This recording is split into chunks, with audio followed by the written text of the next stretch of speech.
Alrighty, guys. Hi. We're going to try this again. Went well Wednesday, so here we go again. Today is Module 1, Lesson 13, and it is 9/9/22. Make sure you label that paper. Zoom in a little bit here. There we go. 9/9/22. As always, like last time, if you need to stop the video in order to get something written, or you need to rewind to understand something, please feel free to. Hopefully your internet is fixed and you're actually watching this. So who knows? So we are going to start working on dividing of decimals. And for this, we're going to have to rely a lot on our multiplication facts and division facts to help us out. Because we're going to start off to where we can draw pictures, but as we get into bigger numbers, we're going to have to rely on our other skills as well. So let's say we have 9/10, and we're going to divide this by 3. See how much we get. So we're going to think to ourselves, kind of like yesterday, let's change this up into unit form. Okay, so 9/10, I'm going to write it out in unit form. I have 9 tenths, and I'm going to divide by 3. But I'm going to make this easy on myself, and I'm going to look for my basic fact. Well, I notice that I have 9 divided by 3. Well, maybe my division facts aren't the greatest, so I'm going to use multiplication to help me out. So if 9 divided by 3 gives me blank, blank times 3 gives me 9. Well, my good math facts tell me that 3 times 3 would give me 9. So 9 divided by 3 is 3. But not just 3, but 3 tenths. So then I can change this into a decimal again. Tenths is one place value after the decimal, and I get 3 tenths.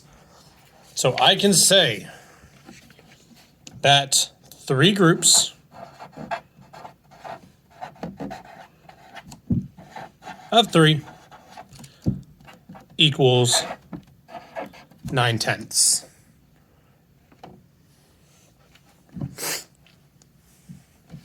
Much better than just drawing dots out and circles and dividing it. Just break it up into unit form and use basic facts to help us out, at least while we can. Let's look at this one. What if I had 24 hundredths divided by 4? What would that equal? Well, again, I'm going to think about this in unit form. What's the number I see? I see 24. What's the last place value? It's hundredths. So we have 24 hundredths divided by 4. Look for that basic fact. I see 24 divided by 4. What times 4 gives me 24? Well, 6. 6 times 4 gives me 24. But not just 6, but 6 hundredths. And remember, to help us write this as a decimal, we know that we're in a decimal because we're in the hundredths. Hundredths is 2 place values behind the decimal. And I fill it in backwards. So here's my 6. I have nothing else, so it's a 0 and a 0. 24 hundredths divided by 4 gives me 6 hundredths. Well, let's crank this up just a little bit more. Why not? Make it a little more fun. So let's say I have 48 tenths. Oh, and I'm sorry. Erase that. I'll scratch it out. I gave you the answer. Didn't want to do that. Let's say I have 3 6/10. Oh my goodness, Mr. Malik, you are just losing it today. How about just 3 6/10 divided by 8? How about that? There we go. That's a little bit better, Mr. Malik. So now we take the number we see, which is 36, you know what I was trying to do here earlier, and take the last place value, which is tenths, and we're dividing by 8.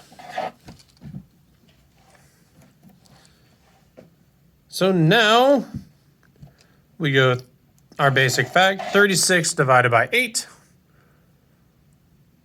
which I just realized is not a basic fact. So we all make mistakes. Get rid of that one. Let's just move on. Forget it. Here we go. How about this one? 1 5/10 divided by 5. I promise this one will work. Trust me. Please, just trust. Look at the number I have. It is 15. My last place value is the tenths, and I'm dividing by 5. Look at the basic fact. 15 divided by 5. What times 5 gives me 15? You guessed it. It's 3. But not just 3, it's 3 tenths. So now we write it as a decimal. Tenths, one place value after the decimal, and we get 0 and 3/10. Well, Mr. Melick, what if we have a bigger number? A number that requires a little bit more work to do, if you will. I'm so glad you asked, Cooper. I know, Cooper, you didn't really have your hand up or ask that. I'm just saying you did. So let's say I have a number like so. 63 and 21 thousandths divided by 7. Ooh. This is dangerous. How am I going to do this? Well, simple. I'm going to look for the nice numbers that play with 7.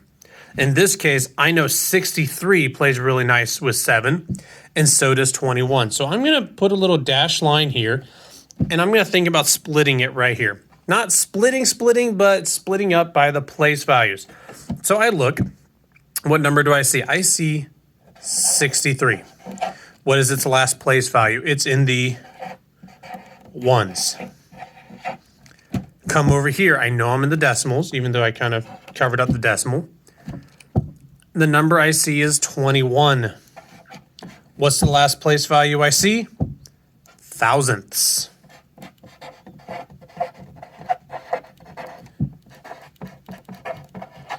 And I'm dividing it by 7.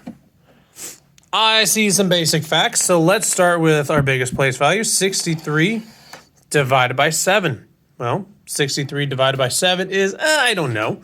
So let's use multiplication here to help us. What times 7 gives me 63?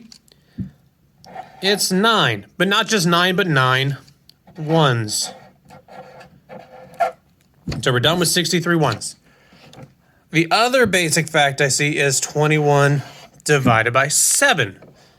Well, 21 divided by 7 is blank. Blank times 7 gives me 21.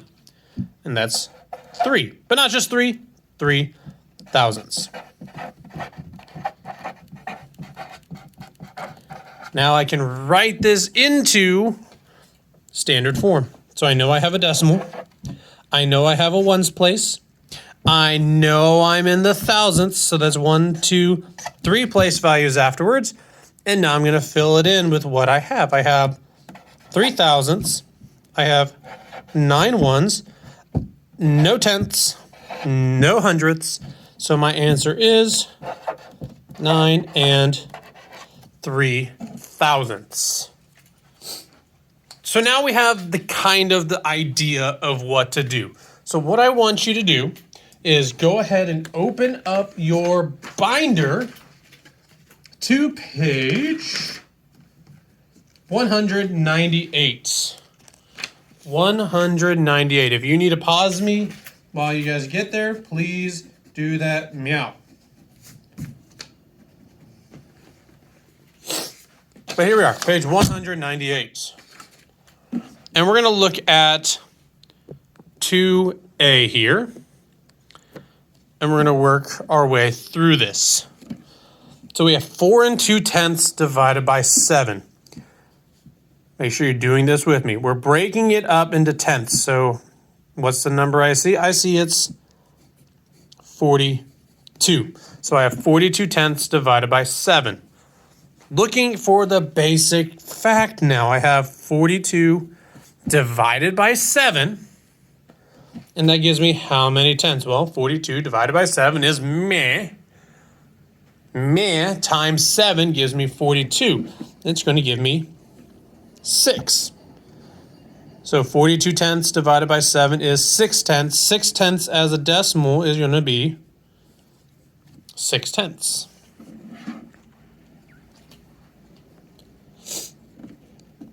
So now, that's a basic. That's pretty basic. Let's look at B. Well, I see a plus sign here. So it tells me I'm breaking it up into 2 different place values to help myself out. So I'm breaking up into the ones and I'm breaking into the hundreds. So I'm kind of like splitting right down the middle. How many ones do I have? I have 2. How many hundredths do I have? The number I see is 64. So 2 ones divided by 2 plus 64 hundredths divided by 2. Basic fact, 2 divided by 2.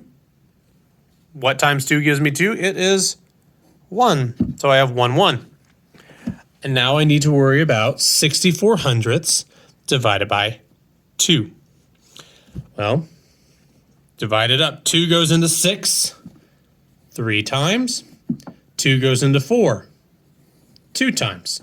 So it's 1 and 32 hundredths. Write it as a decimal. I have 1. Hundredths is 2 place values over. And I fill in my 32. 1 and 32 hundredths. Now it's going to be your turn.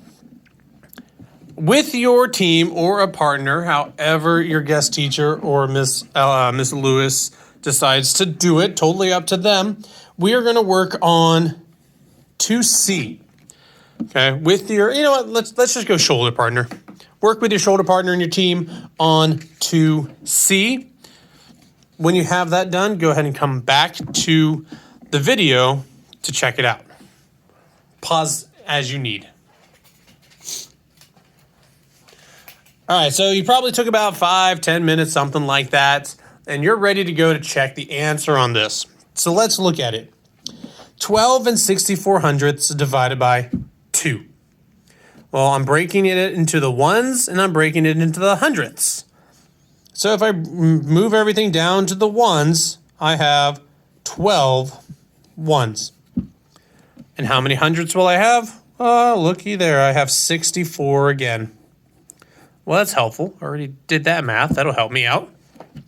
12 ones divided by 2. Well, 12 divided by 2 gives me something. Something times 2 gives me 12, which that something is 6. 6 ones plus blank hundredths. 64 divided by 2. Already did it. We know it's 32. So 6 ones and 32 hundredths. Put it in as a decimal, and we get 6 and 32 hundredths. Like so. Now you're probably wondering, Mr. Malik, what are we going to do? Well, it is time for the lovely exit tickets. And on my exit ticket, I have some scribbles here. But ignore these scribbles. These are from a previous year. And what I want to do is, on your own, I want you to work on 2A and 2B. This is on page 201. Notice what you're breaking up into. Fill in the blanks, do your basic division facts. When you're finished with this, go ahead and raise your hand. And let's go ahead and collect these and create a pile for them somewhere, either on my desk or on the back cart, somewhere where I can find them easily. So if you have questions, feel free to go back and rewind the video to see how problems were done, or ask someone who feels confident with this. Anyways, see you guys Monday.